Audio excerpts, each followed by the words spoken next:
On the Lord Hut, here hut, Nick. On the Lord Hut, here hut, Nick, Nick. On the Ricky Ticky Low, while living number one Nickelodeon.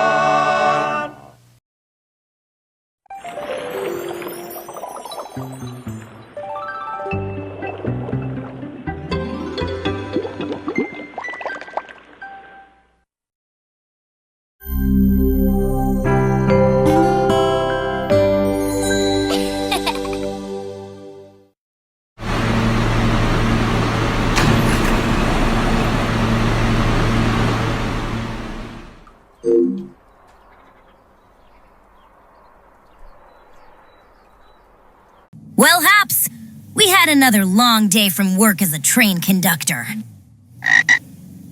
I'm definitely enjoying this job so far. Maybe when I get more money, I'll be having a zoo nature section in me and Lola's room. But I highly doubt that. Time to go home and start making some mud pies. Trying to find the Backyardigans. Somehow that show just popped up in my head.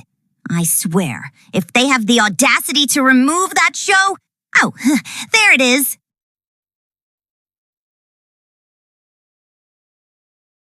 Alrighty then. Since I'm at the first season, I'm going to start with episode 9.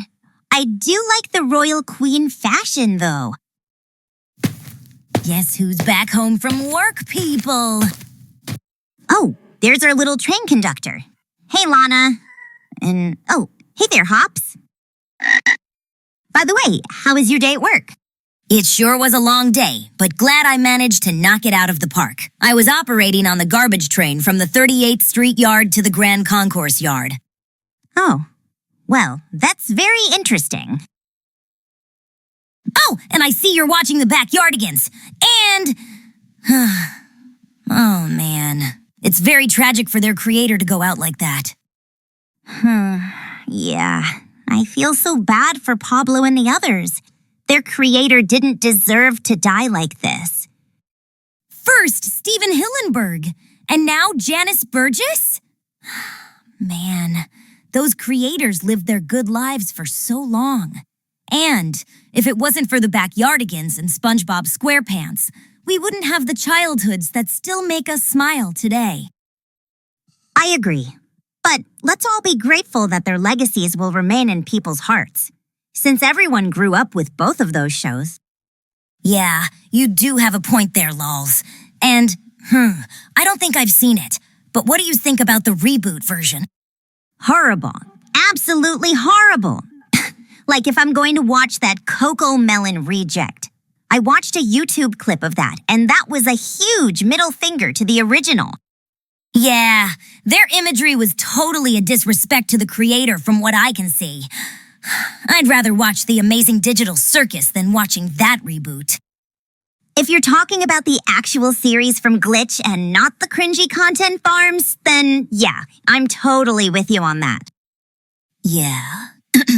But anyway, since you're watching the Backyardigans, can Hops and I watch it with my twin sister? Of course you can, Lana.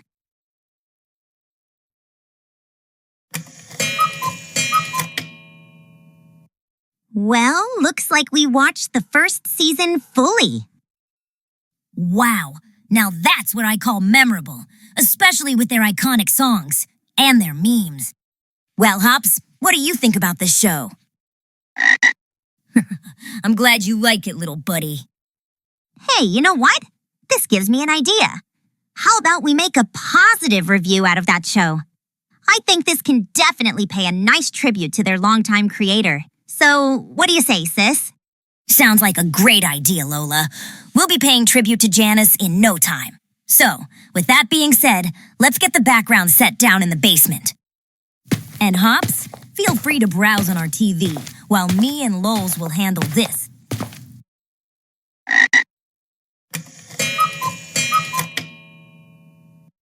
Yo, what is good, loud crowd? Lana Loud here. And this is your pageant queen, Lola Loud. Today we are going to do a review of a 2004 Nickelodeon and Nick Jr. show from Nelvana Limited, the same animation studio that brought you Maggie and the Ferocious Beast, the 2003 Berenstain Bears, and more. And that show is called The Backyardigans.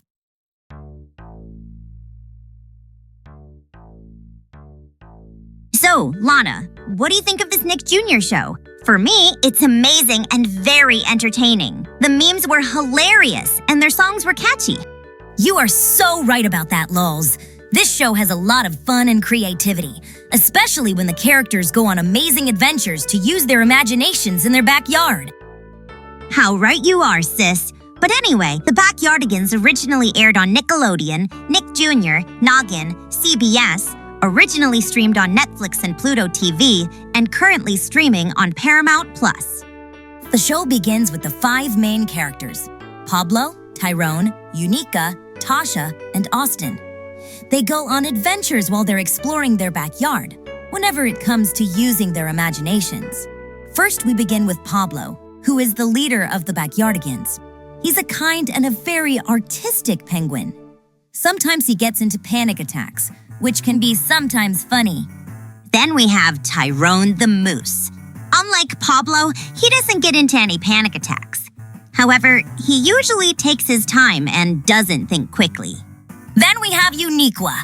Uniqua is the prettiest of the Backyardigans group. She kind of looks like an alien or some sort of ant, but she's pretty energetic to speak. Then we have Tasha the Hippo. Unlike the rest of the gang, she can be pretty assertive at times. She can be really bossy, but she does have a heart. And she is pretty rational, though. At least I'm not that bossy like her. And finally, we have Austin, the purple kangaroo. He is really smart and intelligent, much like the other Backyardigans. And throughout the series, he's really humble. The show has a fair share of reenacting of certain actors, such as Edgar Rice Burroughs' Tarzan, alongside with Sherlock Holmes, and even the spy genre, like James Bond. And a little fun fact, they even imagine themselves like pirates, just like Disney's Pirates of the Caribbean movie. The show has a fair share of video games. They were from the Nintendo DS and even the VTech V-Smile, along with the Leapfrog Leapster. And we can't forget the crossover game on Xbox 360 called Nickelodeon Dance, which featured Dora, Diego, and the Fresh Beat Band. But though the show got canceled in 2013, the creator, Janice Burgess, would later pass away last year in 2024. God had mercy on her soul.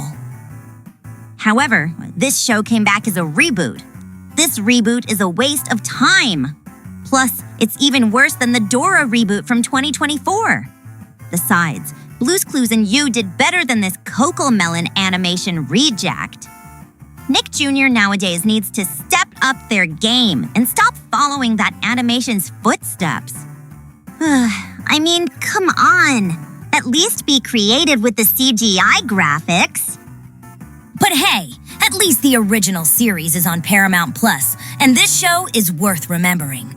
It is a really creative and fun show, and there are lots of iconic moments, memes, songs, and bonding. So, what do we rate on this Nick Jr. show from 2004? This show gets a solid 10 out of 10 because having adventures in a backyard is a unique concept. Of course, their adventures, iconic moments, memes, and their songs will never get old to this day. Well, that concludes our review on the Backyardigans. We hope each one of you enjoyed it. If you're not a fan of that series, not to worry. Your opinions are handled. But if you're a fan of it and have seen it before, what are your favorite moments from that classic Nick Jr. show? Please let us know in the comments below. This is your messy young lady, Lana Loud. And this is your pageant queen, Lola Loud, signing off. See you in the next review or rant. Goodbye, loud crowd.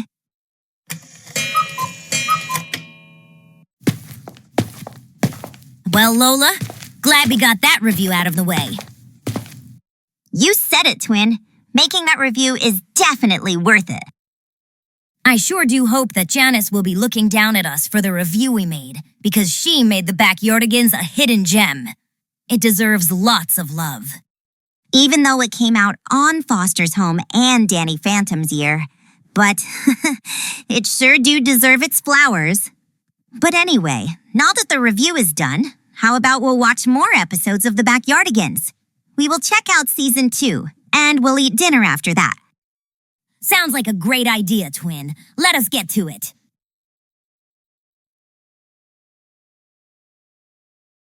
Man, I gotta save this on my watch list soon, in case if I want to watch this over and over again. Yeah, maybe Lily, Lucy, or Lisa will watch it with us sooner or later. But for right now, we're taking over the TV. Ain't that right, Hops? That's my boy.